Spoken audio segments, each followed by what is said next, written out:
अस्सलाम वालेकुम नाज़रीन, आप देख रहे हैं प्रोग्राम काशिफ अब्बासी के साथ इस्लामाबाद स्टूडियो से।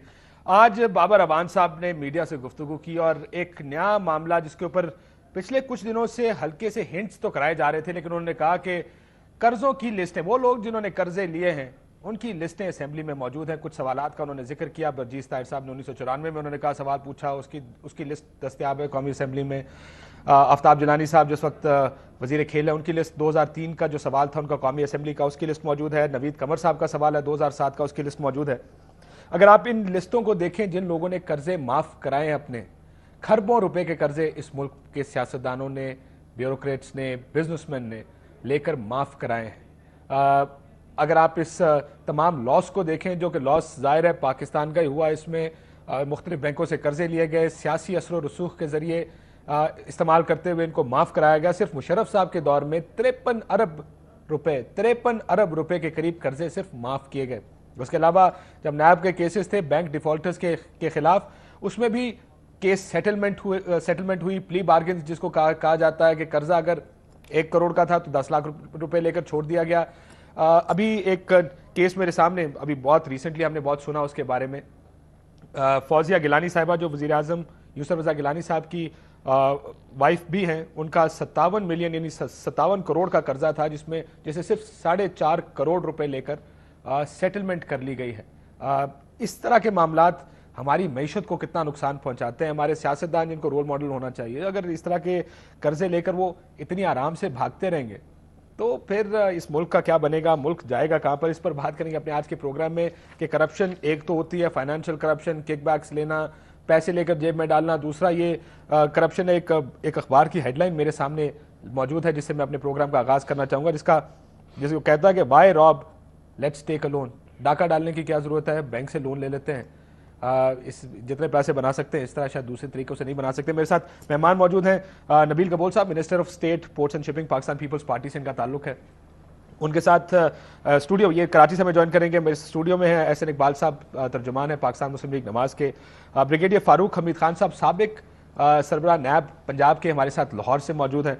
और इसके अलावा हम बात करेंगे कामिल अली आगा साहब से, तर्जुमान है पाकिस्तान मुस्लिम लीग काफ के, और उनसे इसलिए भी बात करेंगे कि बहुत से ऐसे मामलात हैं, बहुत जगहों पे चौधरी साहब बरादरान का नाम आ रहा है कि उनके भी बहुत से कर्जे ऐसे थे जो माफ़ कराए गए मुख्तलिफ अदवार में। सबसे पहले चलता हूँ मैं नबील कबूल साहब के पास, कराची। नबील साहब अस्सलाम वालेकुम। जी वालेकुम काशिफ। ये आपके वजीर साहब ने आज कहा कि जी ये नंबर है तमाम जो सवालात पूछे गए कौमी असेंबली से।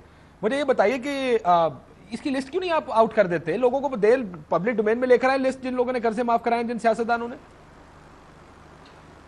काशिफ, मैं समझता हूँ एनआरओ जो था एक ट्रेलर था और अभी फिल्म बाकी है, और मैं समझता हूँ कि अभी काफ़ी लिस्टें निकलेंगी, क्योंकि अक्रॉस द बोर्ड अब अकाउंटेबिलिटी होनी चाहिए। मैं समझता हूँ कि सिर्फ एनआरओ की बात नहीं अब होनी चाहिए, बल्कि जो पास्ट रिकॉर्ड जो हमारी सियासत का है, जिसमें पॉलिटिशियंस जो हैं वो जिन्होंने कर्जे लिए हैं, और जिस तरह आपने ख़ुद अपने ओपनिंग स्टेटमेंट में कहा है कि कितने करोड़ डॉलर्स और कितने अरब रुपए जो है कर्जे लिए गए और फिर बाद में माफ़ कराएं।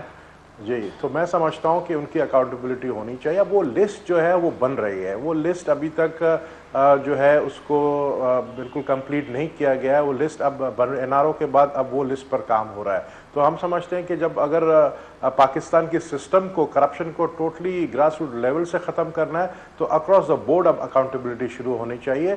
और उसके लिए हम पाकिस्तान पीपल्स पार्टी गवर्नमेंट इस चीज़ पे बिलीव नहीं करते कि हम भी मुशर्रफ की तरह नैब बना ले या मियाँ नवाज शरीफ साहब की तरह एहतसाब ब्यूरो बना ले। हम समझते हैं ये जितनी अकाउंटेबिलिटी है ये थ्रू जुडिशरी होनी चाहिए, और जिस पर सारी जमातों का ट्रस्ट होना चाहिए उस शख्स को एक चेयरमैन बनाना चाहिए, और वो शख्स ऐसा होना चाहिए जिसको रिकमेंड सारी जमातें करें और उनकी लीडरशिप करें। तो मैं समझता हूँ अक्रॉस द बोर्ड अकाउंटेबिलिटी हो, अच्छा जज हो जिसके ऊपर किसी को इतराज ना हो, इख्तिलाफ ना हो उसके साथ किसी को, ऐसा एक कमीशन बनाया जाए। लेकिन अब तक तो सिर्फ शहबाज शरीफ साहब बड़े नारे लगाए उन्होंने कि जी ये कुर्बानी अगर करनी है, ईद वाले दिन उन्होंने कहा कुर्बानी करनी है, तो वो लोग जो कर्जे लेकर भाग गए उनकी भी कुर्बानी करें। इशारा किसकी तरफ कर रहे थे शहबाज साहब? काशिफ, बहुत से लोगों का ख्याल है चौधरी साहबान की तरफ से नहीं, ये तो जिसने भी किसी ने पाकिस्तान के गरीब लोगों के खातों का पैसा चुराया है, चूंकि बैंकों के कर्जों को माफ कराने का मतलब ये है کہ اس ملک کے غریب عوام 17 کروڑ عوام جن کی محنت خون پسینے کی کمائی بینکوں میں ہوتی ہے اس کو کوئی قرض لے کے اور کھا جائے اور بیرون ملک اثاثے بنا لے اور اس کے بعد بینکوں سے کہے کہ میرے قرضے معاف کر دیں، تو یہ اس کا پیسہ تو نہیں ہے، یہ تو ان غریب ڈپازیٹرز کا پیسہ تھا. تو ان سب لوگوں کو اکاؤنٹیبل ہونا چاہیے. لیکن میں یہ بڑے ادب سے کہوں گا کہ نبیل گبول صاحب جو بات کہہ رہے ہیں ان کا بڑا احترام ہے، لیکن یہ کون کرے گا؟ کسی فرشتے نے آ کے تو نہیں کرنا، حکومت تو یہ ہے. اگر یہ اکاؤنٹیبلٹی، اور یہی ہم ان سے کہہ رہے ہیں کہ سی او ڈی پر عمل درآمد نہ کرنے کا یہی نقصان ہو رہا ہے کہ 2 سال ہو گئے ہیں اکاؤنٹیبلٹی کا، احتساب کا ایک آزاد ادارہ بنانے سے کس نے روکا ہے؟ اب اگر یہ قرضوں کی فہرستیں بنائیں گے اور بنا کے ان کو منظر عام پہ لائیں گے، اس کے اوپر پھر تنقید ہوگی کہ حکومت نے این آر او کا ملبہ چونکہ اس کے اوپر گرا تھا، اس نے دوسروں پہ ملبہ گرانے کے لیے ایسی لسٹیں بنا دی ویسی لسٹیں بنا دی.